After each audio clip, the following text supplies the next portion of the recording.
संधि और समास, हम समास पढ़ा चुके हैं। संधि का क्लास जो है यूट्यूब पर नहीं हुआ है, वो होगा। अब संधि जो है, संधि मतलब होता है मेल। संधि मतलब मेल। आप लोग एक आवाज में बोल सकते हैं, क्लास चल रही है उसमें हंसने की बात नहीं है, ठीक है। देखिए संधि मतलब क्या होता है मेल। जब संधि की बात आती है तो संधि जो है वर्णों का मेल है। क्या है? यानी दो वर्ण मिलकर एक साथ नया वर्ण बनाता है, ठीक है। दो वर्ण एक साथ मिलकर नया वर्ण बनाता है। तो देखिए जैसे यहाँ विद्या जो रहती है, दोनों में आ प्लस क्या है और दोनों मिलकर क्या हो रहा है। उसी तरह समास में जाएंगे, समास का अर्थ होता है संक्षेप। समास का क्या अर्थ होता है? अब शब्दों का मेल, ये समास जो है दो शब्दों का मेल है, दो शब्दों का मेल है। जैसे अब देखिए यहाँ राजा का पुत्र, यानी सभी शब्दों को एक साथ मिलाकर हम क्या लिखे? इस प्रकार से हम समझते हैं। अब जो है जहाँ संधि की बात आती है तो संधि तीन प्रकार के होते हैं। क्या प्रकार के होते हैं?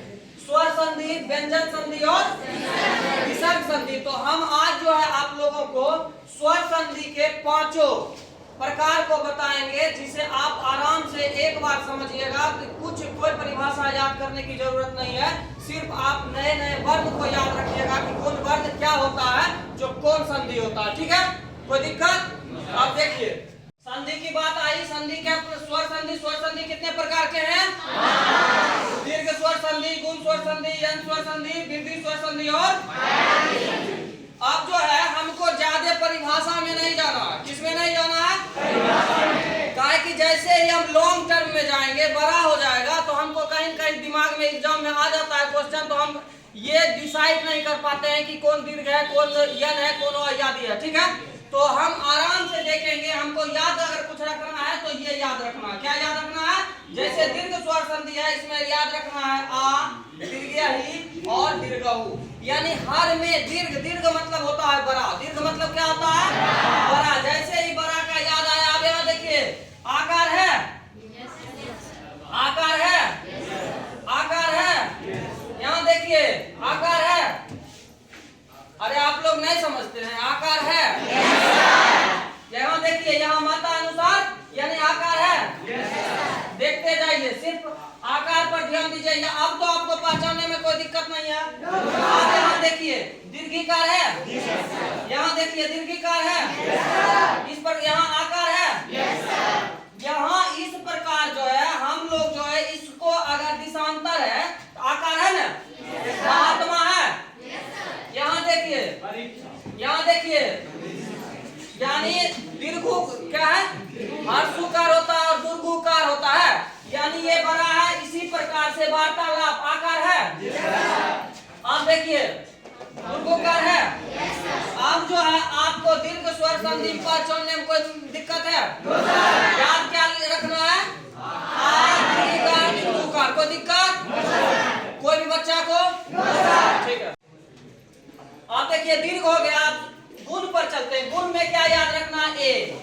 ए मतलब क्या होता है? एगो। एक मतलब यानी एकार। ओ मतलब ऐसे ओ का, ठीक है। कोई दिक्कत?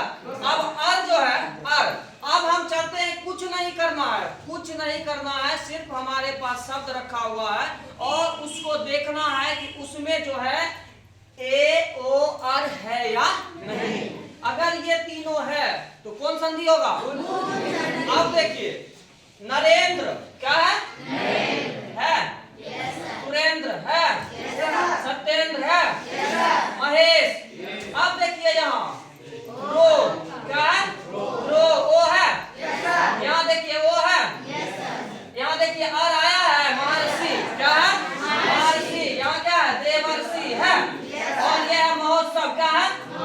यानी कुल मिला के ए ओ अर। यहाँ देखिए कमलेश यानी ए है, सोमेश ए है, उमेश ए है, जलोर्मी ये देखिए वो आया। यानी अब जो है आप लोग गुण स्वर संधि को आसानी से समझ सकते हैं या नहीं? समझ सकते हैं?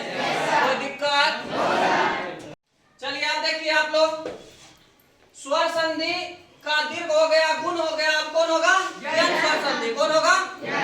अब यंत्र स्वर संधि में जैसे ही हम जाएंगे उसका कोई परिभाषा हमको याद रखना नहीं है, कोई परिभाषा हमको याद नहीं रखना है। क्या रखना है कि इसमें देखना है कि कोई भी उसमें जो वर्ण है वह अधूरा है या नहीं, कोई वर्ण जो है वह अधूरा है या नहीं। अधूरा मतलब होता है आधा, अधूरा मतलब आधा। अब देखिए जैसे यो वो रो, कोई भी शब्द से मिलकर यानी कोई उसमें जो है वह आधा है या नहीं। अब चलते हैं एग्जाम्पल पर, देखिए अत्या यो है, यो के साथ आधा तो है, इत्यादि। क्या आपको दिखाई दे रहा है आधा? देखिए आधा है। अब देखिए ऊपर युक्त हर्षुकार और रो, इसमें देखिए आधा दोनों मिलकर बना है। अब चाहे आप देखते जाइए, यहाँ आधा है, यहाँ तो देखिए तो है, इसमें तो और रो से मिलता है। अब देखिए यहाँ नो है, यहाँ भी देखिए वो है। अब इस प्रकार से आप देखिए कि अधूरा अधूरा है कि नहीं, अधूरा है। अब देखिए यहाँ अधूरा है, अधूरा है, अधूरा है, अधूरा है, अधूरा है। इससे क्या होता है कि अगर हम परिभाषा हमको याद नहीं है, सिर्फ ट्रिक याद है कि यदि में जो है वर्ण जो है अधूरा होता है, उसके साथ में यो वो रो का आगमन होता है या साथ में रहता है या मिला हुआ होता है, तो हम आसानी से किसी भी शब्द को पता कर लेते हैं कि कोई भी शब्द यंत्र स्वर संधि है या नहीं। दिक्कत?